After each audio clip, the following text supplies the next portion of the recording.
اللہ اللہ اللہ اللہ اللہ سلام اس پر جو دنیا کے لیے رحمت ہی رحمت ہے، سلام اس پر کہ جس کی ذات فخر آدمیت ہے، سلام اس پر کہ اسرار محبت جس نے سمجھائے، سلام اس پر کہ جس نے زخم کھا کر پھول برسائے، اللہ اللہ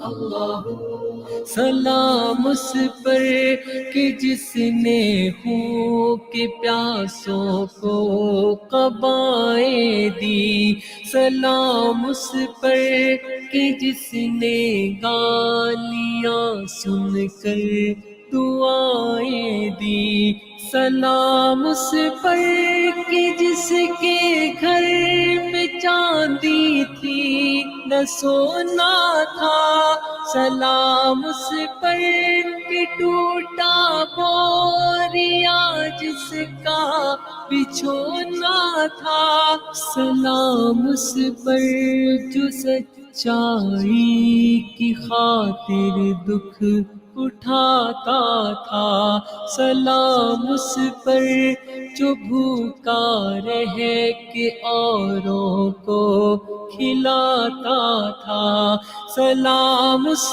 پر جو امت کے لیے راتوں کو روتا تھا، سلام اس پر جو فرش خاک پر چاڑے میں سوتا تھا، سلام اس پر کہ جس نے جھولیاں بھر دی فقیروں کی، سلام اس پر کہ مشکیں کھول دی جس نے اسیروں کی،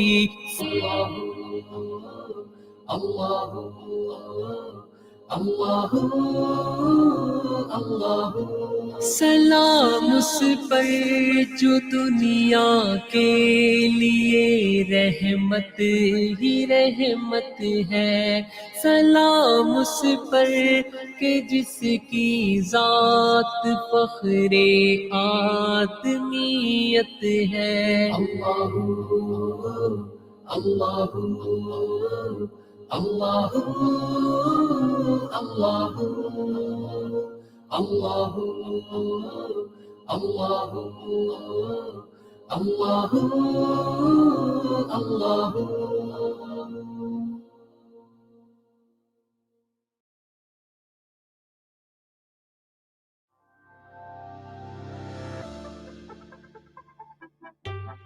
Today we're اللہ میرے اللہ، اللہ میرے اللہ، یا خدا یا خدا یا خدا یا خدا، میری قسمت کا میرے خدا تو اگر دور کر دے اندھیرا تو کیا بات ہے، ہجر کی دھند تاریک راتوں کب وہ حرم میں سویرا تو کیا بات ہے، میری قسمت کا میرے خدا تو اگر دور کر دے اندھیرا تو کیا بات ہے، میرے ہونٹوں پہ ہر دم رہے گونجتے اپنے آقا کی تعریف کے زمزمے، میرے ہونٹوں پہ ہر دم رہے گونجتے اپنے آقا کی تعریف کے زمزمے، اس کے بدلے مجھے حشر اور قبر میں رحمتوں نے ہو گھیرا تو کیا بات ہے. میری قسمت کا میرے خدا تو اگر دور کر دے اندھیرا تو کیا بات ہے. رشک میرے مقدر پہ کرنے لگے سب فرشتے بھی حورے بھی غلمان بھی. اشک میرے مقدر پہ کرنے لگے سب فرشتے بھی حورے بھی غلمان بھی. کملی والے کے قدموں میں یوں جا کے میں ڈال دوں اپنا ڈیرا تو کیا بات ہے. میری قسمت کا میرے خدا تو اگر دور کر دے اندھیرا تو کیا بات ہے. ہجر کی دھند تاریک راتوں کب وہ حرم میں سویرا تو کیا بات ہے. اے خدا جسم پر بازوؤں کی جگہ، اے خدا جسم پر بازوؤں کی جگہ اپنی قدرت سے تو پر لگا دے مجھے. دن کو اڑتا پھروں گرد کعبے کی شب ہو مدینے بسیرا تو کیا بات ہے.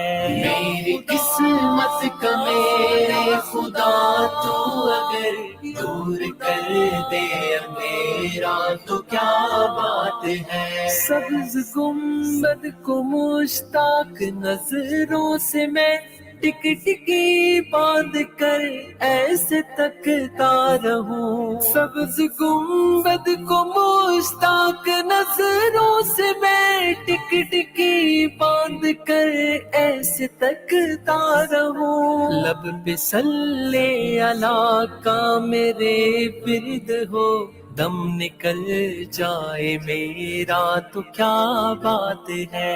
میری قسمت کا میرے خدا تو اگر دور کر دے اندھیرا تو کیا بات ہے. ہجر کی دھند تاریک راتوں کب وہ حرم میں سویرا تو کیا بات ہے. اے خدا اپنے محبوب برحق کی تو خواب میں ہی زیارت کرا دے مجھے. اے خدا اپنے محبوب برحق کی تو خواب میں ہی زیارت کرا دے مجھے. مستحق تو نہیں میں اس احساس کا فصل ہو جائے تیرا تو کیا بات ہے. میری قسمت کا میرے خدا.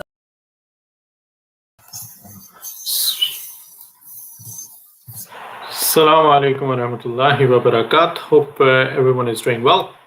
Today it's another Friday, obviously, and we are back with the weekly review. So we do this review of the latest activity that's happening across the world, some of the news items that we are listening in, and things that are shaping up since the last week, and obviously any update about things that might be shaping up for the coming week as well. So this week, obviously, as ever, coronavirus has been making the rounds across different news elements, across any channels, countries, geographies, politics. Pandemic is still the talk of the town in any way of sense. And obviously, it's going to take a lot of effort as a collective element of all humans more than anything else. It's going to be an impact from the governments. It has to be an impact from the communities, from the health services, from people themselves, in terms of understanding how they can really create a degree of impact in minimizing all the losses that we've had from the pandemic, and how we are able to rebound in any way or form as any collective community members, as economic members or activity of economy across the world, or in any other way or form. I think you can pick out any segment nowadays, whether it's global traveling, whether it's the hospitality industry, It is, if you take the infrastructure or global economic industry or activity, everything is fairly tied back on how quickly and effectively and efficiently we are able to bounce back from the losses of the pandemic that we've seen. There are green shoots. There are signs of recovery that are happening all across the world. The vaccination rollout program in UK has been quite successful in that instance that last week, for the first time after the start of the pandemic, there was this one day when not a single death related to COVID was reported in UK, which is probably quite a major achievement in the current circumstances we are in. So again, it is something that we collectively have to find a way out, and we all hope and pray to Allah subhanahu wa ta'ala that the one who gave this calamity is obviously the one who's able to provide a cure and able to secure the world again from all the different losses that we've seen across the last year. Looking around, I think some of the things that obviously have been quite newsmaking, especially in UK, has been the numerous changes that are coming through on the travel restrictions by the government of UK. As many of you are well aware that the government in UK has been operating a tiered system, or a traffic light signal system, as they're calling it. So there are a number of countries that were placed on the red list, then there's the amber list, and then there's obviously the green list.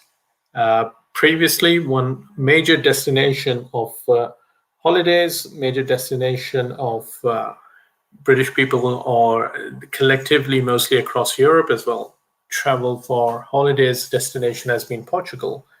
And obviously Portugal was added as a green list country for people in Britain, and people flocked to it because we had the midterm holidays in UK. The weather obviously in Portugal is always deemed to be nicer than the one we have in UK.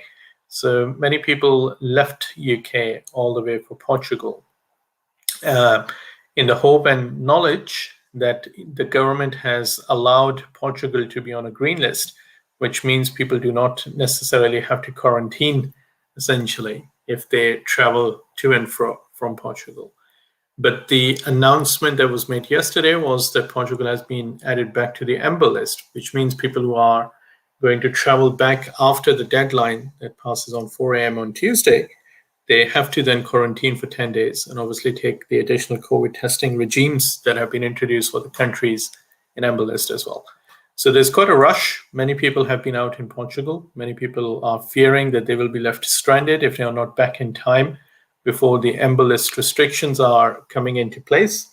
And obviously people, children, those who were planning to spend their time in Portugal for the holidays, then come back and join back their offices or places of work or places of study or schools, that is a major concern from them, because if they have to quarantine within limited spaces for 10 days within their own house, then it can become problematic in that instance for people who cannot essentially work from home, or those who have to travel to schools or anything else.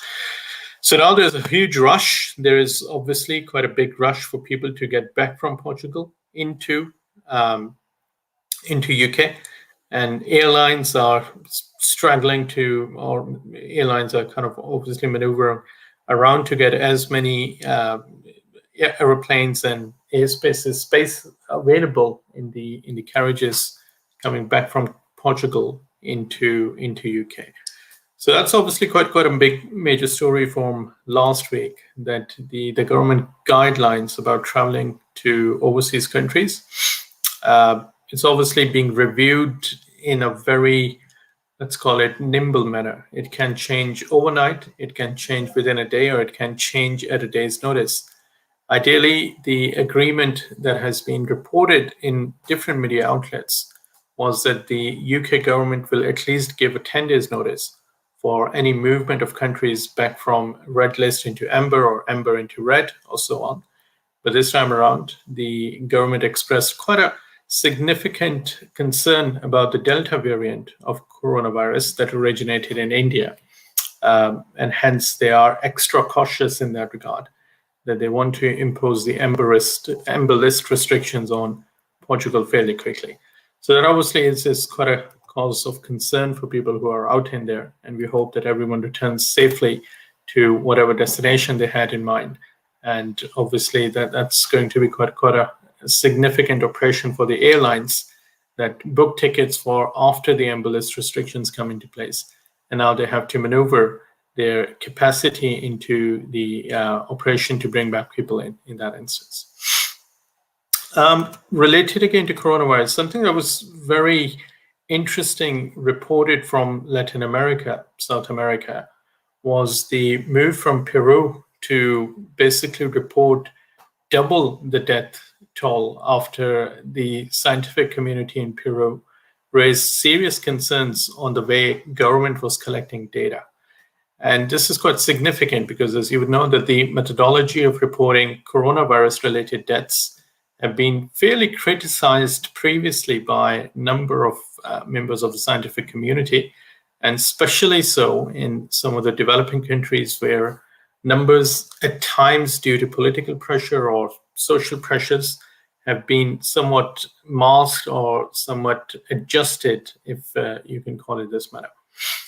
So Peru was one of those countries. It registered quite a large number of infections, roughly about 2 million infections, 1.9 million infections in total.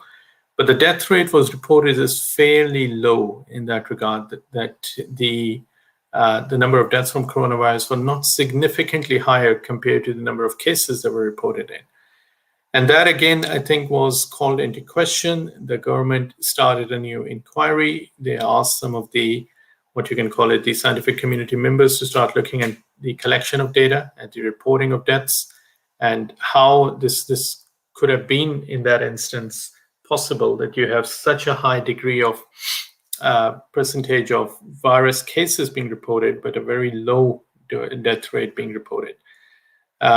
But now the data was reviewed, as you would imagine, and they found out that previously there were certain degree of methodological errors, or the methodology that was adopted on the data wasn't that as robust as compared to some of the other bits in that regard. And hence the methodology was reviewed. And now Peru has corrected the death number related to coronavirus up to 180,000 unfortunate lives being lost, compared to about 70,000, the figure that stood about a day or two ago. So this means actually Peru becomes one of the largest countries, essentially, with the highest death rate compared to previously reported numbers that were coming out from coronavirus. And again, this is quite a significant example of why data is very often critical in reporting or maintaining or controlling any degree of contagious diseases. Specifically, Walaikum Assalam, Burhanullah Rabbani Sahab, you can see is online. Walaikum Assalam, hope you're well as well. So again, that's a key concern, and I think that's a concern shared across the scientific community, across the government and the policy advisory firms, and obviously across a number of different companies, number of different civil society bodies, number of different scientific bodies, and general public who demand their governments to look at data significantly in detail and then draw out conclusions as they can. In UK, we have something called as SAGE, as many of you might be well aware of it. It's the Scientific Advisory Government Council, which advises the sitting government across a number of different areas, including contagious diseases. And they look at the virality rates, they look at the reinfection rates, they look at the R rate, as it is commonly known, and then they advise the government to go across any next steps that can be taken up. And then obviously the government responds in their policy. And everything that we hear about, amber list, red list, green list, lockdowns, soft lockdowns, tier 1 or tier 2 lockdowns, that all is based on the data that is collected by a number of these firms researching on a day in, day out basis. So that again is quite a big chunk happening in UK and some of the other countries in that regard. Moving into Asia, I think a big event that's shaping up is the election in Iran.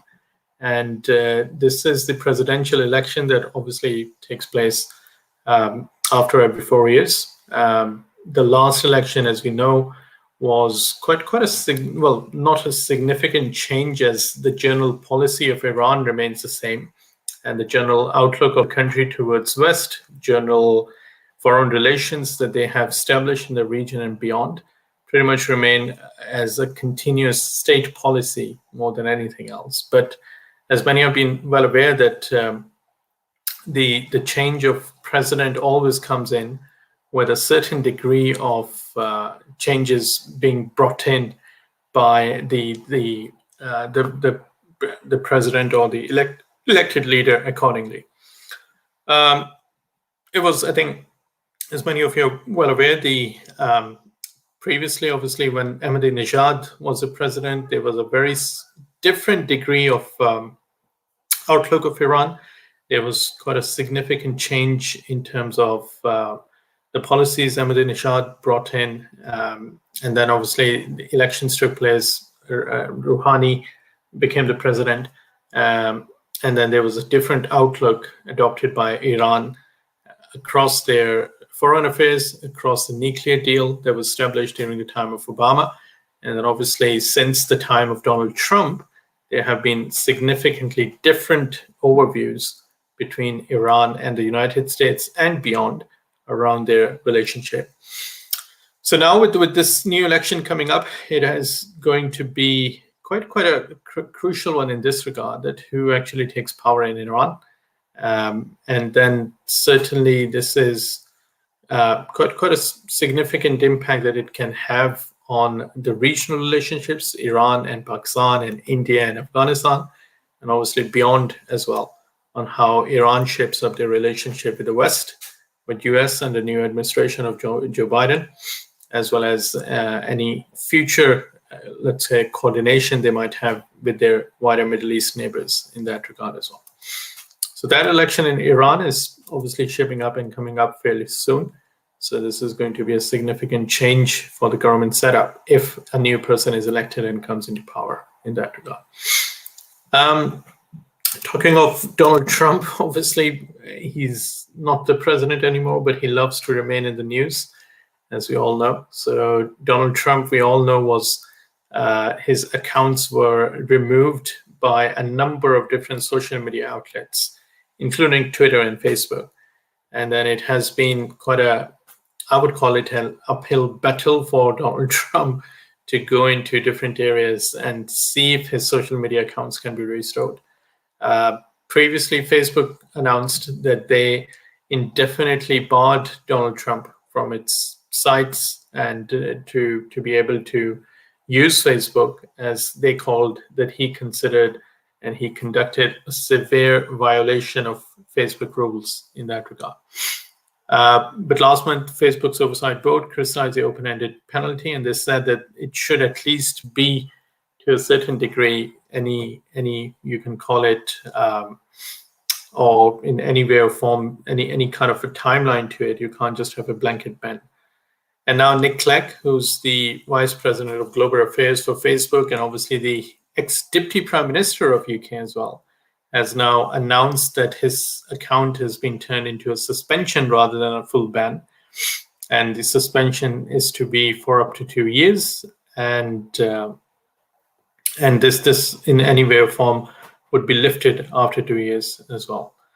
So this is quite a big call, as you would imagine. Many of the media outlets, many of the experts are quite calling that this is quite a significant shift in that instance and in that form, that if this is to be established as a precedent or anything that has to be repeated in the future, then Facebook will find itself in a very difficult situation to ban anyone. And then obviously they have the right to go back to the Facebook oversight board. They have the right to go and kind of raise it in different forums. And then Facebook has to come back and reverse its penalty if it originated that penalty in earlier way or form. Abdurrahman Sahab, he's watching. Jazakallah khair.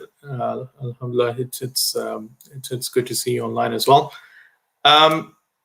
Moving from US, looking into some of the things that are happening in Europe.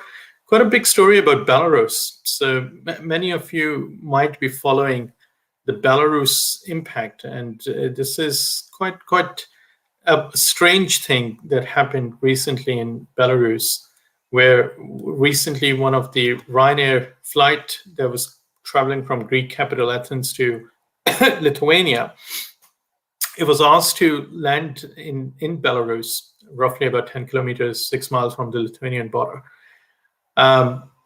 It was very weird because it was reported by the ground control tower to the plane that you apparently have a bomb on your plane.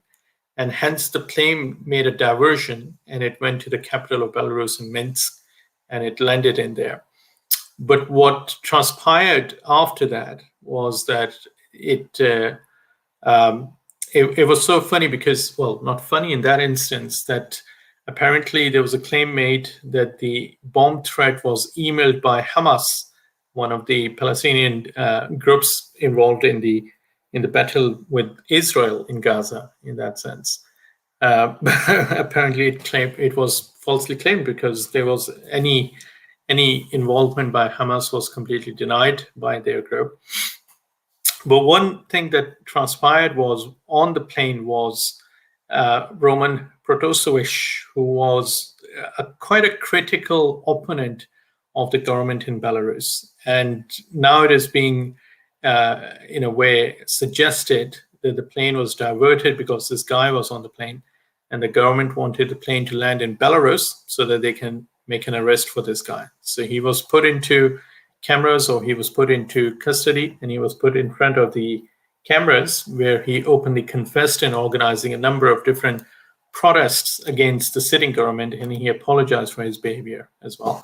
So it was quite interesting in that regard that originally, while people were thinking that the plane had a bomb threat associated to it, it is transpiring that rather than a bomb threat, it was originally for this dissident or a person who was opposing the sitting government to be brought into Belarus and in a way taken into custody and then made to confess under duress in national televised confession that has been televised on the local TV as well. So this is quite interesting that how governments who deal with their dissidents or they deal with the people they do not agree with in so many different manners as in any other state or any other nation of the world. We know, and we've been hearing about all the reports in Pakistan about how some of the journalists have been put under a number of different elements to, in a way, stop reporting badly about certain instances, certain events, or certain organizations as well in that instance. True or not, obviously, I think that's an impression that has been built by media. There's an impression, there's some reality probably to it, but then obviously this is a larger debate on how people are able to manage dissidents within or in a way any opposing views within the domains of the country, which remains quite interesting as we see that in Belarus it's a very different way it's been done, with a plane being redirected and then taken into custody in that regard as well. So that was Belarus. That was something that was happening on the Eastern European side, and quite remarkable in that regard. Again, remaining on Europe, I think one thing that's coming up in Denmark, and it's quite interesting, is a new island has been proposed next to the port of Denmark to create a positive impact on the society. So they are hoping that they can create up to 35,000 houses by creating a new island in the capital of Copenhagen, next to the port. And anyone, I think, and many of you might have traveled to Copenhagen, when you start landing into the city, the port is quite visible. There's a huge wind farm next to the city airport as well. And there's quite open sea in that instance where Copenhagen is situated. So it borders quite a vast open sea, ocean area in that instance. So with this capacity of constructing a new island next to the port, they are hoping that they would be able to build roughly about 35,000 new housing units, and then obviously make them highly sustainable. So it's quite a green and developed area that people can start living into. And it's quite not a new concept or idea, as we all know. It has been done in Dubai and Abu Dhabi areas, the World Islands, the Palm Islands. They all have been raised and ground into ocean, creating mini islands in essence, and then creating proper property and leisure development areas and all that sort of stuff into these locations. But this is going to be interesting because Copenhagen is quite, in a way, conservative in creating environmental damage. All the Nordic countries are quite strict in that regard. So if it is something that is going to create a negative impact on the environment, as it has been reported and being opposed by a number of community organizations within Copenhagen as well. So we are yet to see which direction the final agreement and settlement comes into. And then this new island is being raised from the ground or not in that instance. In Pakistan, one of the, I think, moving on to Australia first, I think one thing that obviously it's quite a major concern is the size of economy and the recovery that is happening across the world. And this is, again, Australia is reporting back to the same size that it was pre-pandemic, largely due to the commodities prices. The oil prices jumped a lot. The coal prices rising quite significantly. Carbon prices are at all-time high, as you would imagine. So this is becoming quite a good time for the Australian economy that is largely dependent on the exports of coal at times. And hence the recovery in prices globally of commodities is creating a positive impact for Australia in that instance as well. Back in UK, I think one major shift or change that is happening in UK is that UK has now started to approve the Pfizer vaccination for 12 to 15-year-old as well. And this is probably, as you would imagine, quite a significant step change that UK has been slowly going further down into their age groups. They started with the over 70s, over 80s, then moved into 60s, 40s, 50s, 30s, 20s, and now it has now been approved for 12 to 15-year-olds as well. So we will soon see that the vaccination is to be rolled out for the teenagers in that instance in UK as well, which is going to be a significant change. With UK pretty much is leading the vaccination program globally anyway, and this is a positive sign in that regard, that UK is able to introduce the vaccine to quite a younger population or younger generation of population, and hopefully there is some light at the end of the tunnel, as they call it, that we are going to see the end of pandemic in some way or form. So that was quite a quick overview of a few of the things happening, some of the things, updates that are happening across the world, just being reported across in news items, being reported across different media outlets and agencies, and things that are impacting on a wider geopolitical, local economic scale. So we will, inshallah, continue with our discussions tomorrow. Tomorrow we'll have a book discussion, and then on Sunday we'll have more discussions from the various topics, and then go back to our routine on Monday. So do keep watching us, provide us with any input, comments, or ideas or suggestions that you would like to raise as well. And we'll inshallah see you all tomorrow. Jazakallah khair. Assalamu alaikum.